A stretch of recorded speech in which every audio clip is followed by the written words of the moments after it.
A Organização Mundial da Saúde declarou hoje a pandemia do coronavírus. A classificação significa que uma transmissão está ocorrendo em diferentes partes do mundo e de forma simultânea. De acordo com o mais recente balanço do órgão, há mais de 118 mil casos em 114 países e 4.291 pessoas já morreram. O ministro da Saúde está neste momento na Câmara dos Deputados, onde atualiza a situação nacional do coronavírus. Vamos acompanhar ao vivo. Das despesas, das tomadas de decisão. É muito ruim tomar essas decisões de gastos inesperados de uma maneira autocrática, sozinho. Então, na segunda-feira, eu irei ao TCU, vou pedir ao presidente José Múcio que destaque uma pessoa, um do Legislativo, vamos ver se a gente consegue, para essas tomadas, onde a gente eventualmente tenha que passar pelas questões de licitações, que funcionam muito bem em períodos de normalidade, mas que em situações como essa podem nos sobrecarregar. Nós precisamos de algumas atitudes de muita celeridade, e eu acho que vai ser muito bom a presença de um parlamentar e de um grupo externo, externo ao Ministério, para que a gente possa tomar essas decisões e preservar também a integridade do dinheiro público e a integridade dos técnicos do Ministério da Saúde, que muitas vezes têm que assinar sem a devida proteção, porque acaba a epidemia, vem um técnico lá não sei de onde e fala, mas a máscara custava 10 centavos, agora comprou por 2, voltou a 10, então comprou superfaturado. Eu quero ver tomar a decisão juntos, na mesa,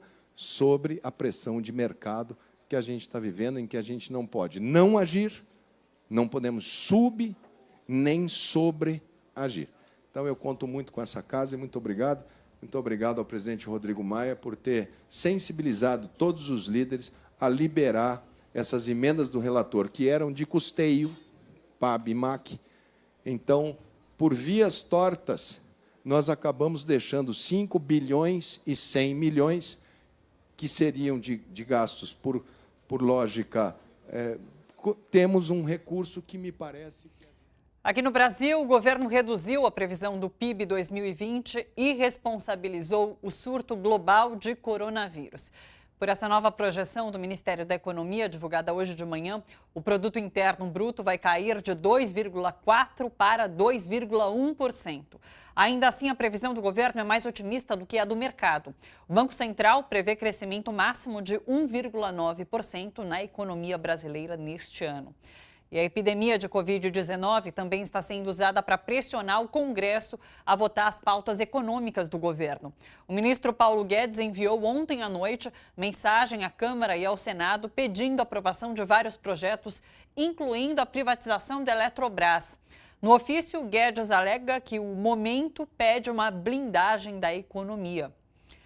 Wilson Witzel anunciou hoje que vai publicar um decreto permitindo a internação compulsória de casos suspeitos de coronavírus. Na prática, o decreto do governador do Rio de Janeiro vai permitir que qualquer pessoa que apresente sintomas seja internada antes do resultado do teste, contra a própria vontade e sem necessidade de autorização judicial.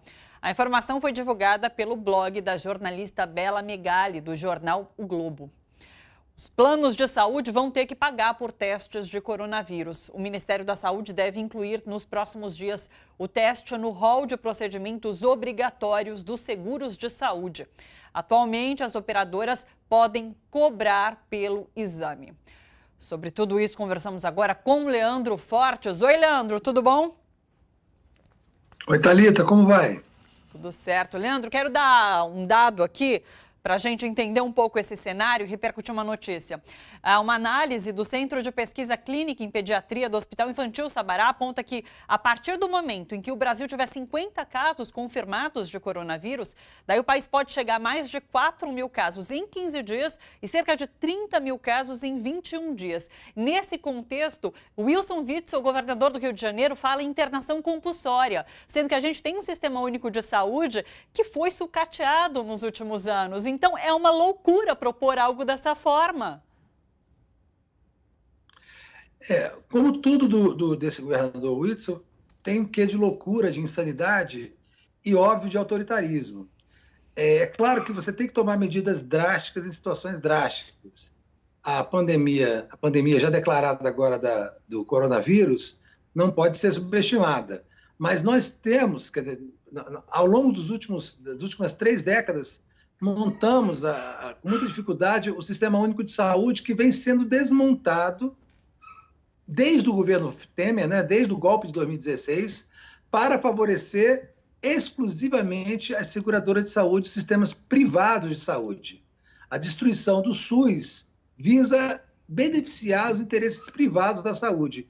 E agora, com a pandemia, esse sistema privado, obviamente, não tem nenhuma capacidade de resolver o problema. Tanto que o governo está obrigando eles agora a fazer os exames de coronavírus. A utilização do vírus, a utilização da doença, da pandemia, para exercer mais um ato de autoritarismo, só reflete o erro que o eleitor do Rio de Janeiro cometeu e que agora vai ter que pagar, não se sabe como, Thalita, porque uma coisa é você ter uma legislação que obriga as pessoas, né, a serem internadas, ou seja, vai ter que usar de repressão policial, provavelmente, para internar algumas pessoas. E o que faz com essas pessoas? E com o emprego delas? E com a sobrevivência delas? Se elas forem arrimo de família, se é uma mãe que está amamentando, né? Se é uma trabalhadora que sustenta os filhos, como é que vai ficar? Quem é que vai dar alimento para essas crianças? Quem é que vai pagar as contas de casa enquanto essa pessoa estiver compulsoriamente internada? Ninguém sabe aonde. Aonde? Em hospitais? Em ginásios? Em campos de concentração? É uma medida populista e demagógica que só serve para saciar esse apavoramento que é típico da classe média brasileira. Na verdade, a classe média brasileira está querendo internar os pobres, né? Contando que ela, com seus planos de saúde vagabundos, vai conseguir resolver os seus problemas. E não é verdade, não é assim que o mundo funciona durante uma peste, durante uma praga, durante uma pandemia. Analistas já colocaram, inclusive, aqui como essa epidemia do coronavírus, agora a pandemia, alimenta a necropolítica, favorece essas esses personagens mais autoritários, contribuem para que eles se tornem ainda mais autoritários. E dá argumentos para canalhas, como o senhor Paulo Guedes e o presidente Jair Bolsonaro, que estão utilizando o medo, né? Estão usando o terror do vírus, do coronavírus, para apressar as votações no Congresso Nacional e para justificar a sua incompetência total no comando da economia. O Bolsonaro e o Guedes estão defendendo que o Brasil vai crescer menos no ano que vem, menos do que o previsto. Eles preveem algo em torno de 2,4, né? E diminuíram para 2,1, o mercado não acredita nem em 1,9. E eles estão colocando a culpa no coronavírus. Não é na incompetência que gerou um PIB agora de 1,1%, quando não tinha vírus nenhum. Né? A não ser o vírus da incompetência, do autoritarismo e da burrice galopante que faz parte desse governo. Então, o uso do medo, do terror a essa pandemia vai ser agora uma constante desse governo e dos governos satélites que gravitam em torno desse mesmo grau de autoritarismo, como é o caso do Rio de Janeiro, de Minas Gerais, né? E de outros similares. Como você tem percebido a atuação de Bolsonaro em relação ao coronavírus? Porque lá nos Estados Unidos, essa semana, ele falou que é uma fantasia, que não é tudo isso. Bom, agora a OMS declarou pandemia. Como você tem percebido a atuação de Bolsonaro? Eu tenho a impressão, Thalita, que ele não tem, como todo idiota patológico, né, a idiotia é justamente a não compreensão dos fatos da realidade, a idiotia médica. Ele não compreende, ele não entende a dimensão de nada, na verdade. Ele estava nos Estados Unidos, ali puxando o saco do Donald Trump, que é o que ele faz, talvez, com mais competência, né, desde que assumiu o governo, pintando quadros com Romero Brito e falando mal do Brasil.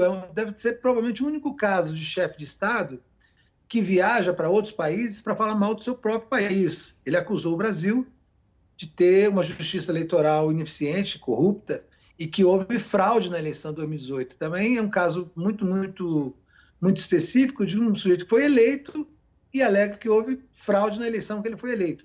Ele é burríssimo, é cercado de gente burríssima, quando não de doentes e psicopatas, e eu tenho a impressão que ele não tem ideia de como tratar essa pandemia e vai deixar isso na mão dos técnicos de um Ministério da Saúde tomado, literalmente, por pessoas que estão lá para destruir o Sistema Único de Saúde e privilegiar as seguradoras de saúde no Brasil. Mudando de pauta, mas ainda no governo, diante de tudo isso, temos o ministro da Justiça no Paraguai para intervir no caso de Ronaldinho Gaúcho. Isso talvez seja a coisa mais ridícula que esteja acontecendo num governo onde coisas ridículas são diárias. O Moro virou uma espécie de ministro de porta de cadeia. Ele virou advogado da família Bolsonaro, e para isso ele tem que compactuar com as teses da milícia do Rio de Janeiro. Ele já fez uma intervenção grave e incrivelmente autoritária, arbitrária e ilegal no processo, intimidando o porteiro do condomínio Vivendas da Barra, apenas porque o porteiro disse que quem autorizou a entrada dos assassinos de Marielle Franco e Anderson Gomes tiveram acesso ao condomínio por ordem de Jair Bolsonaro, né, seu Jair. Ele tem defendido a família Bolsonaro antes de qualquer coisa, né? A principal obrigação dele hoje no Ministério da Justiça é defender a família Bolsonaro das graves acusações que sofrem em vários crimes. E agora, de repente, ele virou o advogado da família Assis, Ronaldinho Gaúcho e Assis, que também foi jogador do Grêmio.